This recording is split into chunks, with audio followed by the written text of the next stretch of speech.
প্রথমে আপনারা এই ব্রাউজারের ভিতরে টিকটক অ্যাকাউন্ট ক্রিয়েট করে নেবেন। টিকটক অ্যাকাউন্ট ক্রিয়েট করা হয়ে গেলে আপনারা আমি যে ফার্স্ট লিঙ্ক যেটা দিছি সেই লিঙ্কটা কপি করে নেবেন। সেই লিঙ্কটা এইভাবে কপি করে নেবেন। এইভাবে কপি করে নিয়ে আপনারা সেই ব্রাউজারে এভাবে পেস্ট করে দেবেন। তো ফার্স্ট লিঙ্ক যখন পেস্ট করে দিলেন তখন আপনারা এগুলো টিক চিহ্ন করে এন্টার করে দেবেন। এন্টার করে দেওয়া হয়ে গেলে আপনারা এই যে উপরে যখন এই যে লগ ইন অপশন দেখেন, তো সেইখানে ক্লিক করে আপনারা যে টিকটক অ্যাকাউন্টটা ক্রিয়েট করলেন সেই টিকটক অ্যাকাউন্ট দিয়ে এখানে লগ ইন করবেন।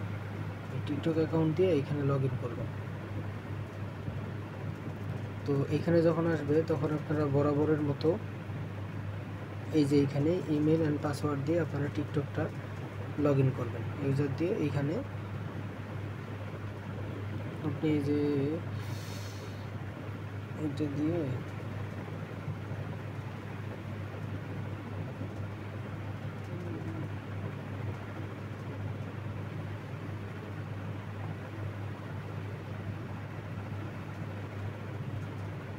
এটা দিয়ে লগ ইন করে নেবেন।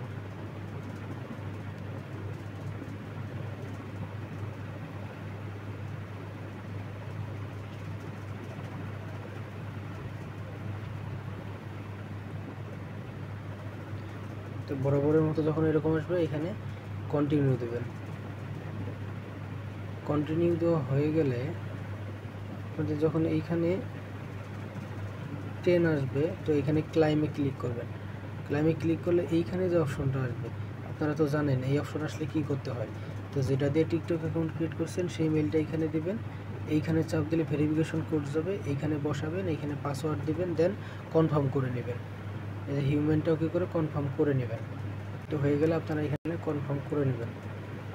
তো এইটা যখন ইমেল বাইন্ড হয়ে গেল তখন আপনারা কি করবেন, আপনাদের যে দ্বিতীয় লিঙ্কটা আছে সেই লিঙ্কটা কপি করে নিয়ে আসবেন। তো এইভাবে লিঙ্কটা কপি করে নেবেন। কপি করে এই যে এইখানে দিয়ে পেস্ট করে দেবেন। দ্বিতীয় লিঙ্কটা পেস্ট করে দিলে আপনি এখানে আসবেন। তো আপনি কি করবেন, এখানে সরাসরি এই টিকটকের এখানে ক্লিক করবেন। ক্লিক করা হয়ে গেলে এই যে এখানে লগ ইনে ক্লিক করবেন।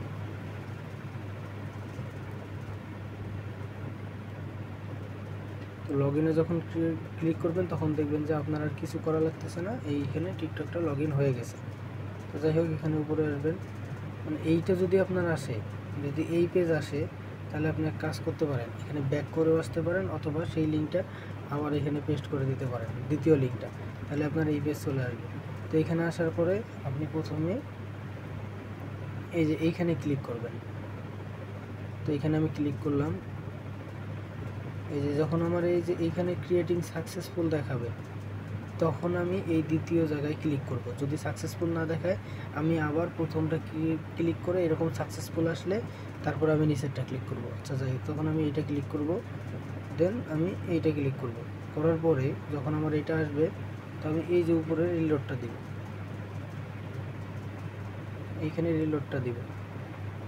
তো রিলোডটা দেওয়া হয়ে গেলে এখানে আমার এই যে 30 আসবে। তো 30 আসলে আমি কি করব, এই যে এই অবস্থায় রেখে একটা স্ক্রিনশট দেব, প্লাস এই অংশটুকু কপি করে নিয়ে আমি প্রমাণ হিসেবে দিব। মূলত এইভাবে কাজ করতে হবে। তো ধন্যবাদ সবাইকে।